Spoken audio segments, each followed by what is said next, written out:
இருக்கக்கூடிய சூழ்நிலையில தமிழகத்திலே ஆட்சி மாற்றம் நிச்சயம். திராவிட முன்னேற்ற கழகம் அரசு வீட்டுக்கு போவது உறுதி. கழகத்துடைய பொதுச் செயலாளர் முன்னாள் முதலமைச்சர் எதிர்கட்சி தலைவர் 4 வருடம் 2 மாதங்களில் அற்புதமான திட்டங்கள் கொடுத்து இன்றைக்கு மக்கள் பேசப்படக்கூடிய திட்டங்களாக புரட்சித் தலைவி அம்மா அவர்கள் அந்த திட்டங்கள், அம்மா அவர்கள் செய்ய நினைத்த திட்டங்களை எல்லாம் தமிழ்நாடு முழுவதும் சிறப்பான முறையில் கொடுத்து, அது மட்டும் நம்ம யாரும் செய்ய முடியாத திட்டங்கள் நீட் ஏமாத்திட்டாங்க. 7% இடஒதுக்கீடு வந்து அரசு பள்ளியில் படிக்கின்ற மாணவர்கள் எல்லாம் 600 மேற்பட்டவர்கள் வருஷம் எம்பிபிஎஸ் பிடிஎஸ் படிக்கணும்னா எடப்பாடி இருக்காங்க. ஒரு விவசாயி இப்படி நாட்டை ஆள முடியுமான்னு சிறப்பாக நாட்டை ஆளணும் என்று நிரூபித்தவர் எடப்பாடியார் அவர்கள். அந்த அடிப்படையிலே ஒவ்வொரு மாவட்டத்துக்கும் அதிகமான திட்டங்களை கொடுத்து இன்றைக்கு மக்கள் எங்கே போனாலும் எழுச்சியாக மீண்டும் முதலமைச்சராக நீங்க வர வேண்டும், அப்பொழுதுதான் தமிழ்நாட்டின் விடிவு காலம் என்று ஒவ்வொரு பக்கம் அண்ணன் பேசுற போது கிளம்பராஜர் கோயம்புத்தூர்ல ஆரம்பிச்சிருந்தாங்க. கோயம்புத்தூர்ல அவராக நீ கோயம்புத்தூர்ல நான் ஆரம்பிக்கணும்னு சொன்னாரு. அந்த அடிப்படை நாங்க ஏற்பாடு பண்ணோம்.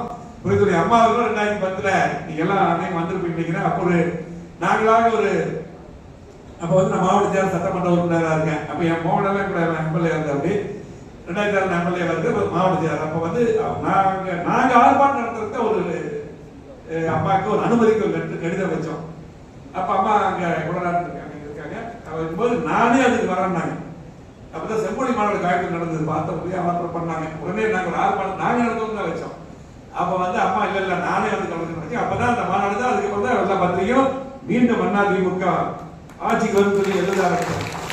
மிகப்பெரிய கூட்டமாக புரிதல் அம்மா அவர்கள் இன்னைக்கு வந்தாங்க. கிட்டத்தட்ட அம்மா கூட்டு மேடை கூட்டு வரைக்கும் எங்களுக்கு 2 மணி நேரம் ஆச்சு. ஏர்போர்ட்ல எப்போ ஒரு 15 நிமிஷத்துல வந்துடும்.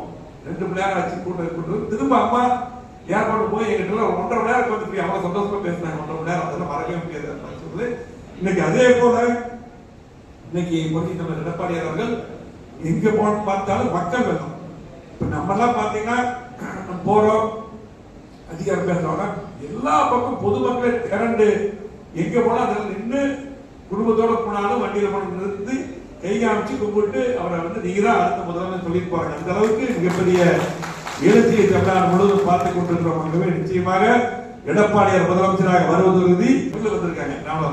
ஆகவே இந்த மாவட்டம் பூரா கண்டிப்பாக இருக்கு. நீங்க தான் எல்லாருமே இங்க இருக்கிறவங்க தான் எல்லாம் மேக்சிமம் எல்லாம் வர போறீங்க. சட்டமன்ற உறுப்பினர்கள் வர போறீங்க. பொழுதுக்கு இன்னைக்கு எடப்பாடியார் முதலமைச்சர் வர போறாரு. கண்டிப்பாக இன்னைக்கு நீங்கள் ஏற்பாடு செய்யக்கூடிய இந்த கூட்டம் மிகப்பெரிய அளவில் இருக்கும். கண்டிப்பா மக்கள் அந்த அளவுக்கு எடப்பாடியார் பார்க்க ஆர்வமா இருக்காங்க. நீங்க தான் நாளைக்கு வந்து இருக்கிறவங்க சட்டமன்ற உறுப்பினராக, நாடாளுமன்ற உறுப்பினராக, சேர்மனாக கட்டி முடிஞ்சு உள்ளாட்சி எலெக்ஷன் வரும். எல்லா பொறுப்புக்கும் நீங்க தான் வர போறீங்க. கண்டிப்பாக ஆட்சி மாற்றம் உறுதி. இன்றைக்கு இருக்கக்கூடிய சூழ்நிலையில இந்த ஆட்சியை திமுக ஆட்சி வீட்டுக்கு அனுப்ப மக்கள் தயாராகிறார்கள். எந்த திட்டமும் செய்யாத ஒரு ஆட்சியாக சட்ட ஒழுங்கு முழுமையாக சீர்கட்டு விட்டது. எடப்பாடியார் வந்து சொல்ற பேச்சுக்கு ஒவ்வொரு பாயிண்டா பேசுறவங்க அது பதிலே திமுக சொல்ல முடியும். ஏதாவது ஒரு பதில் அவருக்கு கொடுக்குறாங்களா? இல்ல. அப்படி எல்லாத்தையும் எடுத்து சொல்லிட்டு இருக்காரு. ஆகவே கண்டிப்பாக சிறப்பான முறையில் இந்த கூட்டம் அமைய வேண்டும். எழுச்சி பயணம் மிக சிறப்பாக அமையும் என்ற நம்பிக்கையோடு இந்த குறுகிய காலத்துல இந்த கூட்டத்தை ஏற்பாடு செய்த 2 மாவட்ட செயலாளர்களுக்கும் வந்திருக்கக்கூடிய மாவட்ட செயலாளருக்கு நான் பல வேலைகளுக்கு வந்திருப்பீங்க.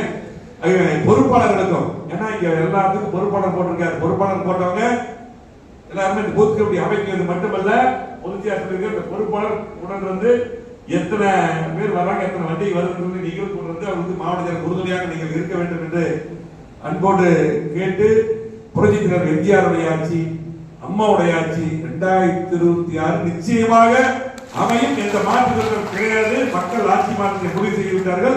ஆகவே இன்னைக்கு அற்புதமான கூட்டணியை இன்னைக்கு அமைத்துள்ளார். இன்னைக்கு பாரத பிரதமர் மாவட்டத்துக்கு வராரு. ஆகவே அது மட்டுமல்ல, இன்னும் அதிகமான கட்சிகள் எடப்பாடி தலைமையில் வரும். கண்டிப்பாக 210 தொகுதி எடப்பாடி தலைமையில் வெல்லுவோம். மீண்டும் அம்மாவுடைய ஆட்சி, தலைவருடைய ஆட்சி அமைப்போம் என்று கூறி இந்த குறுகிய காலத்தில் ஏற்படுத்த நன்றி. இந்த வாய்ப்பு கொடுத்ததற்கு மாவட்ட செயலாளர் நன்றி.